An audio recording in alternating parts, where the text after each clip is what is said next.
Three areas that we are investigating in this series of lectures. The first one we did earlier was looking at Mecca, a historical assessment of Mecca.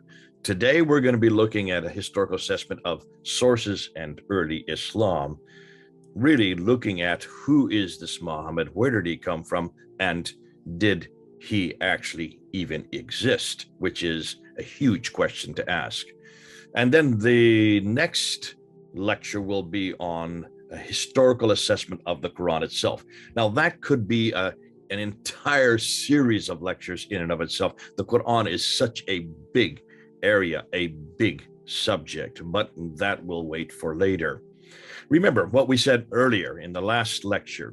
Islam is completely dependent on three things: the book, the man, and the place. The book being the Quran, the man being Muhammad, and the place, Mecca itself. Those are the three things. You take away any one of those three and question them historically, and the other two come cascading down. Since these three areas are foundational to Islam, we should investigate them.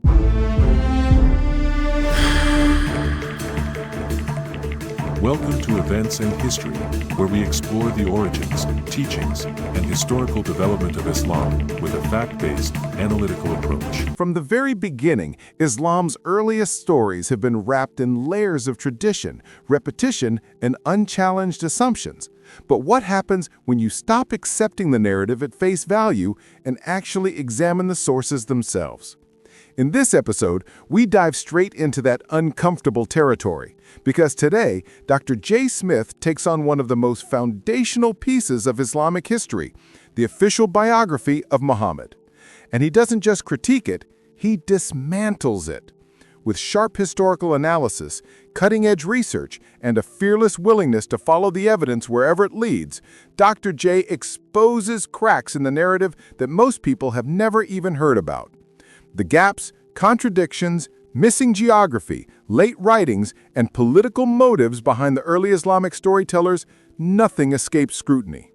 If you've ever wondered whether the traditional biography of Muhammad can withstand historical testing, buckle up. This is going to be fast, intense, and deeply revealing. Let's get into it. And today we're going to look at the life and work of Muhammad, and I can promise you there's a lot of new material here that you will not have heard before. So it's great to have you back again, Jay. And on this subject, Muslim tradition teaches that Muhammad was born in Mecca and then moved to Medina, both in Central Arabia, in 622 AD. Important date to remember, 622 AD. And that during this period, Muhammad received the Quran and became the paradigm. It became the paradigm for the Islamic religion practiced today. But what do historical sources reveal? That's the question we're looking at. And this webinar is going to evaluate the historical record of Muhammad using evidence from the 7th century and before and comparing it with traditional teaching. Dr. J. Smith has worked with Muslims since 1983. He's got 2 master's degrees and completed his PhD in Islamics in the areas of apologetics and polemics in 2017. Jay is one of Christianity's principal public evangelists and debaters to the Muslim world, and he travels extensively teaching apologetics for those exploring ministry to Muslims and engages the movers and thinkers of Islam on a weekly basis. He's the co-founder for the Fanda Center for Apologetics. He is also the director of MAPI, M-A-P-I, which is a new master's in the apologetics and polemics of Islam.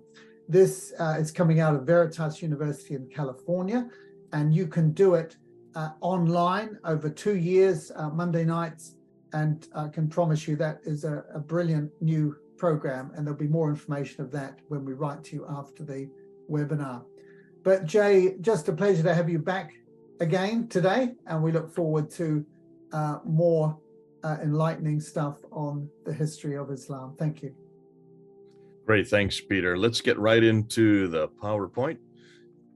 And as you can see, we're going to be looking at the importance of early Islam historically.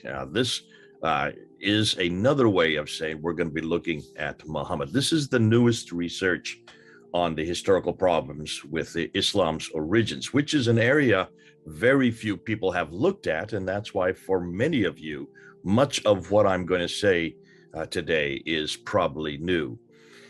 Three areas that we are investigating in this series of lectures. The first one we did earlier was looking at Mecca, a historical assessment of Mecca. Today, we're going to be looking at a historical assessment of sources and early Islam, really looking at who is this Muhammad, where did he come from, and did he actually even exist, which is a huge question to ask. And then the next lecture will be on a historical assessment of the Quran itself. Now, that could be an entire series of lectures in and of itself. The Quran is such a big area, a big subject, but that will wait for later. Remember what we said earlier in the last lecture. Islam is completely dependent on three things: the book, the man, and the place. The book being the Quran, the man being Muhammad, and the place, Mecca itself. Those are the three things. You take away any one of those three and question them historically, and the other two come cascading down. Since these three areas are foundational to Islam, we should investigate them. But listen, I don't want to investigate them from what the people in the 9th and 10th century said. I want to go to the period where these three existed, the 7th century. In the place they existed, which means the central part of Arabia, known as the Hijaz. So let's continue by looking at the problem of sources. This is why, in some ways, this should have been at the very beginning, but I want to bring it in this lecture because before we move on to Muhammad, we need to look at where all our material concerning him and early Islam, where it all originated from. All right, so let's begin with the problem of sources. Where did what we know about Islam, about the book, the man, and the place, what are our sources? Here's the map that shows you what we're looking at. When you look at the central part of the Middle East and North Africa, according to the Islamic traditions, according to standard Islamic narrative, Muhammad's empire encaped that brown area that I'm pointing to right now. And that was the area. This is what Islam tells us. This is not what I'm saying. This is what Islam tells us. That area existed under Islamic control by the time he died in 632 AD. After he died, you have Abu Bakr, Umar, Uthman, and Ali, the four rightly guided caliphs, and it moved into this area, the orange area. And that was about, we know that as the Rashidun period, the golden age of Islam, as Muslims tell us. And that was roughly a 30-year period from 632 to 661, when Ali was then killed at the Battle of Siffin, and Muawiyah, the first caliph of the Umayyad Caliphate, then took over and then expanded the borders during the Umayyad dynasty from his period, 661, up until 750, so roughly 90 years. It moved into what is the purple area. And that's what we're looking at. That's all I'm concerned with, is what you're looking at the map now. Really, I'm not concerned with the purple area. That's too late.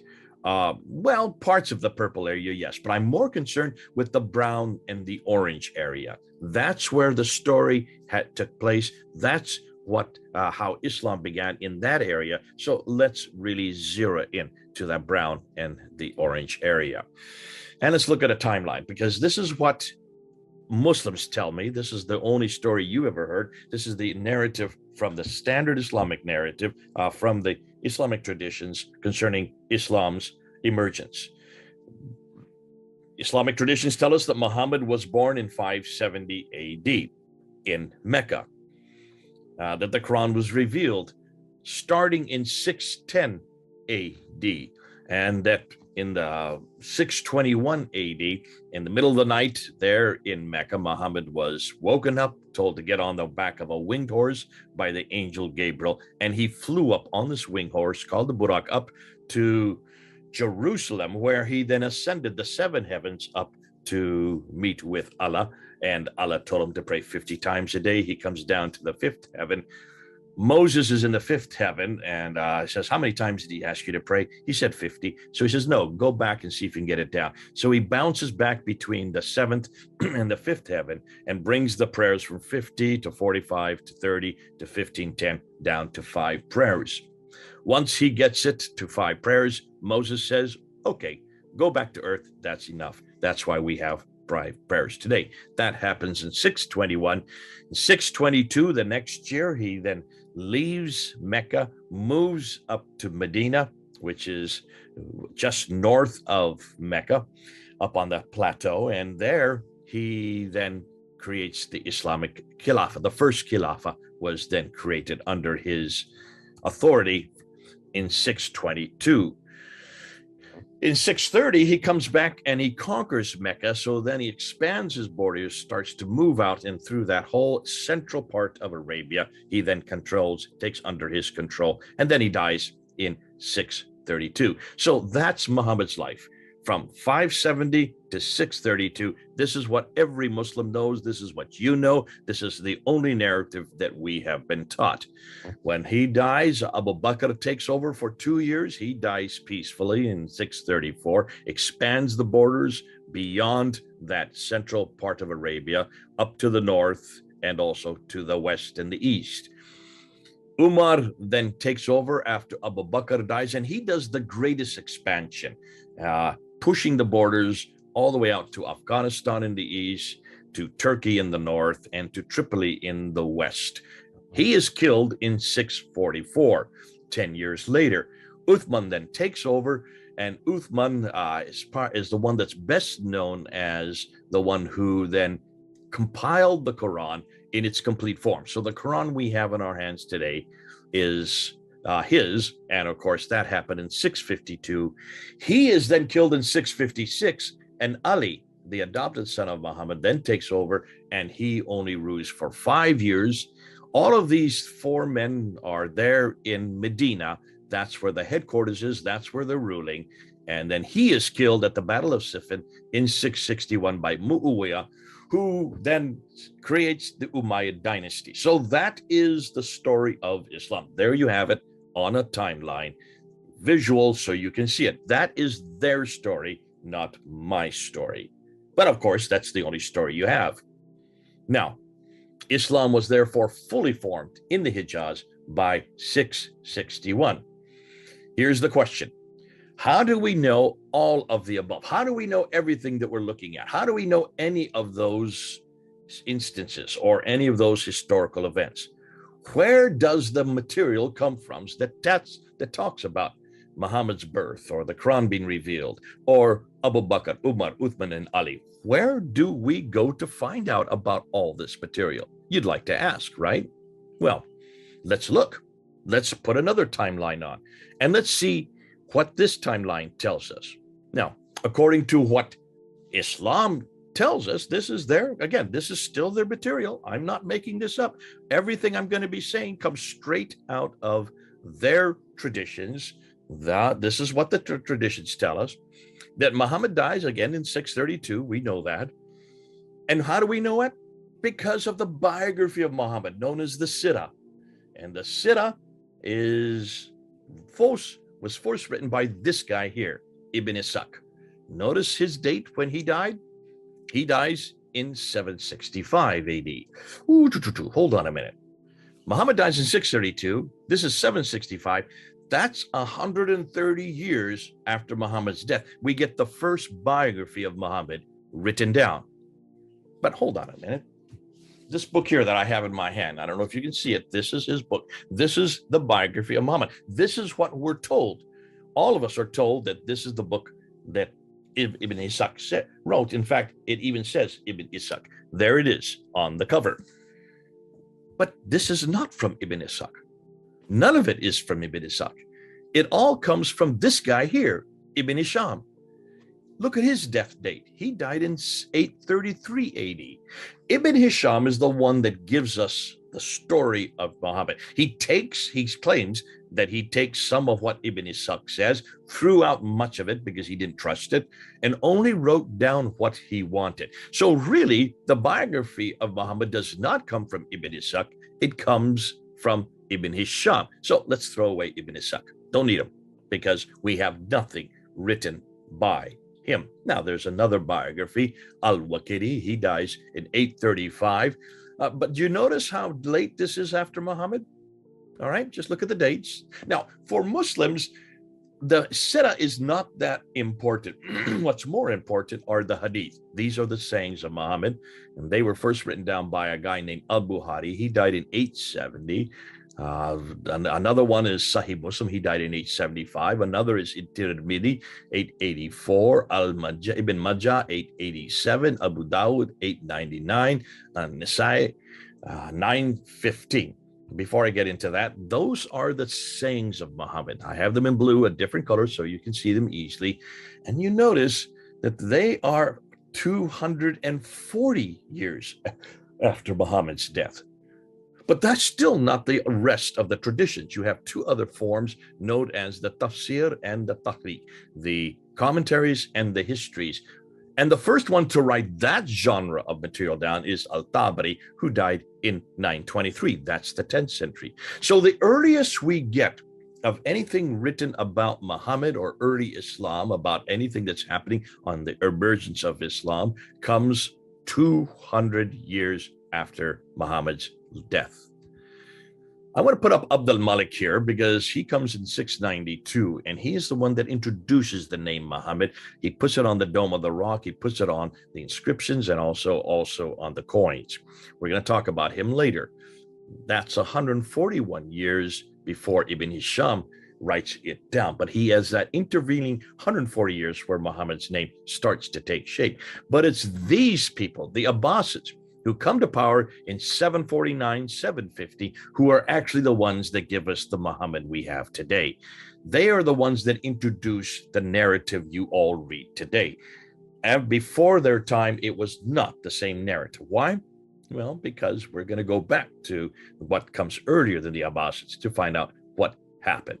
Conclusion: Muhammad was revealed 84 years after the Abbasids created him, 141 years after he was first introduced, yet 201 years after he supposedly lived. Take that on board. That's a huge statement that I'm making, but I'm going to have to support it, aren't I?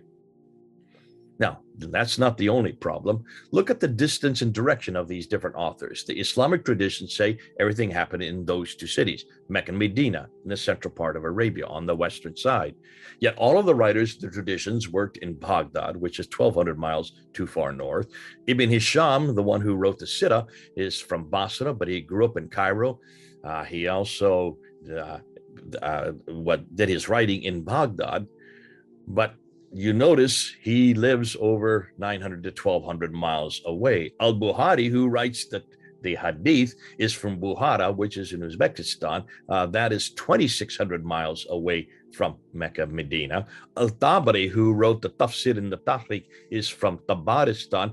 That's 1,700 miles away from the Hijaz. Conclusion: none of the traditional writers lived or worked in Mecca or Medina. They were too far to the north of Mecca and came from the west and east of Baghdad. All of these northern areas are where the Abbasids originated from. So, looking at this northern hegemony, let's just repeat that, what we've said before. Come down again. Notice, when you look at this northern hegemony, the Islamic traditions say everything happened in Mecca and Medina. That's known as the Hijaz. Yet all of the writers of the traditions worked in Baghdad, which is 1,100 miles too far north. All of these northern areas are where the Abbasids originated from. Furthermore, all of the writers of the traditions worked in the 9th and 10th centuries. So, conclusion, they all wrote their material hundreds of miles too far away and hundreds of years too late. There it is, all in one slide that you can look at. That is the problem. They're too late and too far away to be authoritative. Now, do we not have the same problem with Christianity? No, we don't. Let's do the same thing and ask about the tafsir, the tahriq, the hadith, and the sirah of Jesus, because all four genres exist. Now, I'm going to step on some of your toes. I'm going to use the most liberal dates I can find just to make my point. So, according to our tradition, according to our New Testament, everybody agrees that Jesus died in 33 AD. We also get that from Tiberius. He died under the time of Tiberius. We get that from Tacitus, the Roman historian, who tells us the date. The book of Acts, which would be the comparable to the Tahrik, the histories of Islam. The book of Acts is the history of the early church written by Luke around between 52 and 62 AD. That's 20 to 30 years after Christ's death. The Paul's letters, the tafsir, written between 48 and 65 AD, that's 15 to 34 years after Christ's death. Mark is where we get the sirah and the hadith, the sayings of Jesus, the hadith, and the story of Jesus, the sirah. He dies around 70 AD, so that's within 37 years of Christ's death. Matthew and Luke, who write also the sirah and hadith of Jesus, they die in around 80 AD. That's 47 years after Jesus' death. And then you have John, the last of the sirah and the hadith writer. He dies in around 90 AD, within 57 years of Christ's death. Within 29 to 57 years of Christ's death, we get the entire New Testament, which is the tafsir, the tahrik, the sirah, and the hadith of Jesus. There's the comparison. Note, all of these New Testament writers lived in the same place Jesus lived, and they either knew him personally, like Matthew and John, or they got their material from others who saw what he did and heard what he said.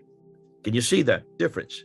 So, comparing Christianity to Islam, when were the earliest biographies and sayings for both faiths written? Well, Christianity, they were all written within 15 to 60 years of Christ's death. For Islam, 200 to 300 years later, and hundreds of miles too far north. Which would you guess is more authoritative? As a comparison, if we had to depend on sources for Jesus, comparable to what Muslims are dependent on for Muhammad, Jesus would not begin to appear until the 3rd century. That's why the scholars are concerned. Why did it take so long? Were these people illiterate? No, look at the cities. Basra, Baghdad, Damascus, Jerusalem, Cairo. These are not illiterate cities. Where did these 9th and 10th century traditional compilers get their material? Can we trust it if it's so late? Shouldn't we go back to the 7th century and to the place where these events happened? Notice, for this talk, I'm only interested in the 7th and 8th century. I'm not going to waste my time with the 9th to 10th century or even later. What am I talking about? Remember, I said I asked the question, who created the biography, the first rendition, the first reference we have to Muhammad in a book form? And I said it was by Ibn Ishaq, but I said, no, not really. It's actually Ibn Hisham who wrote that book down. And there's the picture of the book translated by Alfred Guillaume from French into English. But there was nothing about Muhammad's life at all from the 9th century. So no, we have nothing from Ibn Ishaq. We don't even have anything from Ibn Hisham. So where did this book come from? Where did the Sirah come from that gives us Muhammad's life? It actually comes from this man, Heinrich Ferdinand Wüstenfeld, who between 1858 and 1860 is the man who went to 4 different libraries and museums in 4 different German cities. He was German himself. In those 2-year period, and took out Arabic texts about this Prophet Muhammad, all coming from the Ottoman period, and he put it together and compiled the life of Muhammad. That's the book we read today, all written by Ferdinand Wüstenfeld, a German scholar, about 160 years ago. None of it can we trace back to Ibn Hisham from the 9th century at all. It's from the 19th century, 1,000 years later, then translated by Guillaume and others later on. There's another rendition that came out in 1967 from Fouad Seged, just from material that he found in Morocco. So the man who Muslims are dependent on to know who their prophet is or what he did is an elderly German linguist who wrote Muhammad's story 160 years ago, thus over 1,000 years too late. And it just makes my job that much easier. Now, let's go to the 21st century, why the scholars are so concerned. Islam, as we know it, they say, did not exist in the 7th century, but evolved over a period of 200 to 300 years. The Quran probably was not revealed to one man in 22 years, but likely evolved over a period of 50 to 100 years. Conclusion, the history of Islam, at least by the time of the Caliph Abdul Malik and before, is a later fabrication. After walking through these 20 minutes of hard evidence, careful reasoning, and fearless historical inquiry, one thing becomes unmistakably clear. The traditional biography of Muhammad is not the untouchable masterpiece many assume it to be. Jay has shown, piece by piece, source by source, that what countless people take as unquestionable history is, in fact, a late-constructed narrative shaped by politics, power, and centuries of storytelling. When the earliest records remain silent, when geography fails to match the claims, when eyewitnesses are nowhere to be found, and when the written sources don't appear until long after the events they describe, the story simply collapses under its own weight. But this isn't about attacking anyone's faith. It's about inviting honest seekers to examine what they've been told and consider the possibility that the truth may look very different from the tradition. Real history doesn't fear scrutiny. Real truth welcomes investigation. So, if today's episode has shaken assumptions, sparked questions, or opened your eyes to what the evidence really shows, don't stop here. Keep digging, keep exploring, and keep thinking. The journey has just begun. Thank you for watching this video. Please like and share this video so others can see it. Don't forget to subscribe and turn on notifications for more Islamic history content. Stay with us as we sift through history to find out what the standard Islamic narrative on the Islamic Awareness website is hiding regarding the origin of Islam. Jesus is Lord. Jesus is Lord. Jesus is Lord.